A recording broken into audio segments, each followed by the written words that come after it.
விஜய் நடத்திய போராட்டம். விஜய் என்ன பண்ணியிருக்காருன்னு கேட்டிங்கன்னா, இதுவரை திமுக ஆட்சிக்கு வந்து 4 வருடத்தில் 24 லாக்அப் டெத் அப்படிங்கிற செய்தி வந்தது. அந்த செய்தி எப்போ வந்ததுன்னா, அஜித்குமார் கொல்லப்பட்ட பிறகு 4 ஆண்டு காலத்தில் 24 பேருக்கு லாக்கப்புள்ள வந்து காவல்துறையினால் அடித்து கொல்லப்பட்டிருக்கிறார்கள் அப்படிங்கிற செய்தி வந்து அஜித்குமார் மரணத்துக்கு பிறகு தான் வந்தது.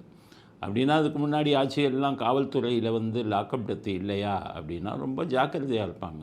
அதிகாரிகள் வந்து அப்பப்போ சொல்லிக்கிட்டு இருப்பாங்க, எதுவும் யாரையும் கூட்டிகிட்டு வந்து வைக்காதீங்க, போலீஸ் ஸ்டேஷனில் வச்சா உடனே மேஜிஸ்ட்ரேட் கோர்ட் அனுப்பிடுங்க, இந்த மாதிரி சொல்லிக்கிட்டே இருப்பாங்க. அப்போ அந்த அதிகாரிகள்லாம் ரொம்ப ஜாக்கிரதையாக இருந்தாங்க. இதில் வந்து தனக்கு வேண்டிய அதிகாரிகளை ஸ்டாலின் போட்டதுனால அவங்களுக்கு என்ன தைரியம்னா, நம்ம தப்பு பண்ணால் கூட ஸ்டாலின் நம்மளை மாற்ற மாட்டார் அப்படிங்கிற ஒரு இதில் தான் வந்து அஜாக்கிரதையில் தான் இத்தனை காவல்துறை டெத்து நடந்தது. காவல்துறையில் லாக்அப் டெத் அப்படிங்கிறது நடந்தது. மற்ற ஆட்சியெல்லாம் பயப்படுவாங்க, எந்த நேரம் நம்மளை தூக்குவாங்களோ அப்படிங்கிற ஒரு பயம் இருக்கும்.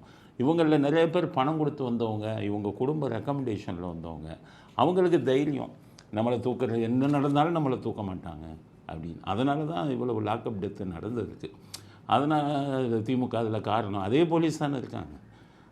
அதிமுக ஆட்சியில் இருக்கிற போலீஸ் மாறி இப்போ புது போலீஸாக வந்துட்டாங்க. அப்போ என்ன அர்த்தம்? அன்றைக்கி ஒழுங்காக கடமையை செஞ்ச போலீஸ் இன்றைக்கி ஏன் செய்யலை அப்படின்னா இதுதான் மெயின் காரணம். அவளுக்கு ஒரு தைரியம். மற்றவன் பயந்துக்கிட்டே இருப்பான், எந்த நேரம் நமக்கு டிரான்ஸ்ஃபர் ஆர்டர் வருமோன்னு. அந்த பயம் இப்போது இல்லை.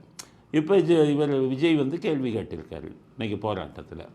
24 மரணங்கள், ஒன்றுக்கு வந்து ஒரு மரணத்துக்கு இப்போ நீங்கள் இதெல்லாம் கொடுத்தீங்க, மீதி 23 மரணங்களில் பாதிக்கப்பட்டவர்களுக்கு என்ன நிவாரணம் அப்படின்னு கேட்டு போராட்டத்துக்கு அனுமதி கேட்டிருக்காரு.